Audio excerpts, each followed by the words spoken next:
Hi everyone, Assalamu alaikum. Welcome my dear lovely viewer, Master House 24. I am Mohammad Mukhtar Hussain, English teacher Mohammed Academy. সবাইকে স্বাগতম শুভেচ্ছা এবং অনেক অনেক ভালোবাসা জানাই।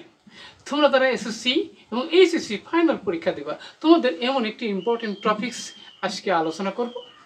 যে বিষয়টি তোমরা সলভ করতে গেলে, চেঞ্জ করতে গেলে অনেক সমস্যা ফেস করতে হয়, অর্থাৎ যেটা তোমাদেরকে আয়ত্ত করতে, মাস্টারিং করতে অনেক প্রবলেম হয়। তাহলে সে বিষয়টি কি?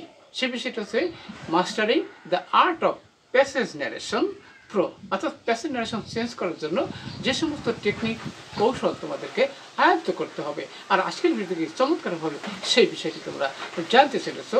জিপিএ 5 পাওয়ার জন্য কীভাবে স্টাডি করতে হবে আজকের ভিডিওর সঙ্গেই থাকবে। তোমরা যারা আমার চ্যানেল নতুন রয়েছো অবশ্যই চ্যানেলটি সাবস্ক্রাইব করবে, নিত্য নতুন ভিডিও নোটিফিকেশন মোবাইল, ল্যাপটপ, কম্পিউটারে পেতে চাইলে। আর যারা সাবস্ক্রাইব করছো, thank you so much. So no more talking about our whiteboard, try to understand to this lesson passage narration, how to say, how to solve. শিখে নাও shortcut rules for GPA 5. So get start. Hello my dear lovely girls, I'm Muslim. Mastering the art of passage narration. How to change. শিখে নাও shortcut rules for GPA 5. আমাদের episode হলো 123, 123তম video. অর্থাৎ আমাদের SSC এবং HSC তোমরা final পরীক্ষা এই বছরে দিচ্ছ, আর এই প্যাসেজ ন্যারেশন কিন্তু তোমাদের অবশ্যই কমন রয়েছে। আর সেটি তোমাদের ইন দিস ভিডিওতে কি কি বিষয় তোমরা জানতে চলেছো, যে হাউ টু আইডেন্টিফাই 5 সেন্টেন্স, 5টি সেন্টেন্স তোমাদেরকে আইডেন্টিফাই করতে হবে। হাউ টু চেঞ্জ, পার্সন পরিবর্তন কিন্তু আর একটা ইম্পর্টেন্ট বিষয়। How to change conjunction, narration indirect থেকে ডিরেক্ট ন্যারেশন কীভাবে তোমরা চেঞ্জ করবে, কনজাংশন কেন দরকার। How to change adverb, adverb থাকলে পরিবর্তন করতে হবে কীভাবে। আর একটা বিষয় হচ্ছে বন্ধুরা, টেন্স ছাড়া কিন্তু কোনো কাজ হবে না, অবশ্যই টেন্স জানতে হবে। আর একটা গুরুত্বপূর্ণ বিষয় হচ্ছে প্যাসেজ ন্যারেশনের মধ্যে স্পিকার লিসনারকে আইডেন্টিফাই করা। তাহলে চলো আমরা আইডেন্টিফাই করি এবং চেঞ্জ করি। Where are you going said mother. তাহলে দেখো বন্ধুরা, স্পিকার কোথায় রয়েছে? I am going to the field, my friend are waiting for me, we have a cricket match today, okay said son. তাহলে দেখো কোথায় জায়গায় আর একটা স্পিকার রয়েছে। Don't worry, don't you know test examination very near said mother. মা বলে জানো না তোমার টেস্ট পরীক্ষার কাছে? ওকে ডোন্ট ওয়ারি, চিন্তা করো না। I have completed my course very well said son. তাহলে দেখো পুরো প্যাসেজটা পড়ার সময় অবশ্যই আমাদের সেন্টেন্স টেন্স আইডেন্টিফাই করা। এবার ধরো চেঞ্জ করি। এখানে এবার আমি বলছি বন্ধুরা, দ্য মাদার এখানে বলছিল, দ্য মাদার এখানে আস্কড সান, পুত্রকে বলেছিল। ওকে এবার হোয়ার, কোথায় সে যাইতেছিল? হোয়ার হি ওয়াজ গোয়িং, সে কোথায় যাইতেছিল। ওকে তারপর কি বলছে? দ্য সান, দ্য সান কি করছিল? রিপ্লাইড, উত্তর দিল।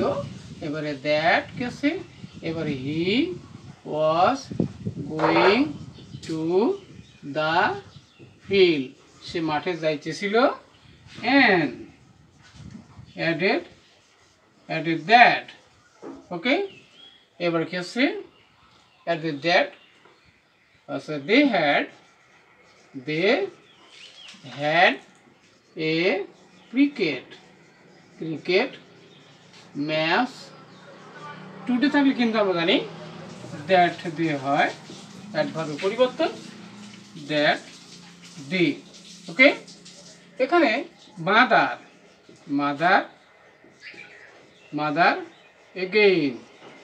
again asked if, এবারে he did not know test exam was very near। Okay test পরীক্ষা হাতের কাছে না, তো অবশ্যই the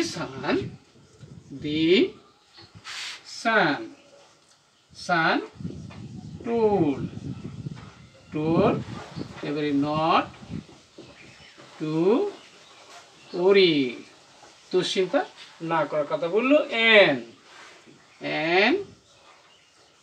added that, এবার he had completed completed his course very well, তার কোর্সটি ভালোভাবে সে সম্পন্ন করেছিল। অবশ্যই দেখলে যে কিভাবে প্যাসিভ নারেশন কি মাস্টার করতে হয়, সেন্স করতে হয়, সলভ করতে হয়। যত বেশি প্র্যাকটিস করবা বোর্ড কোশ্চিন, টেস্ট পেপারের কোশ্চিনগুলো অবশ্যই পরীক্ষায় তোমরা জিপিএ 5 পেতে অবশ্যই আশা করি পাবে। আর আজকের ভিডিওটি নিশ্চয়ই ভালো লেগেছে কোন বিষয় ভিডিওটা, এবং ভিডিওটি কেমন লাগলো কমেন্টস করে জানিয়ে দেবো। সবাই সুন্দর সাকসেসফুল জীবন কামনা করি এখানে শেষ করছি। আল্লাহ হাফেজ।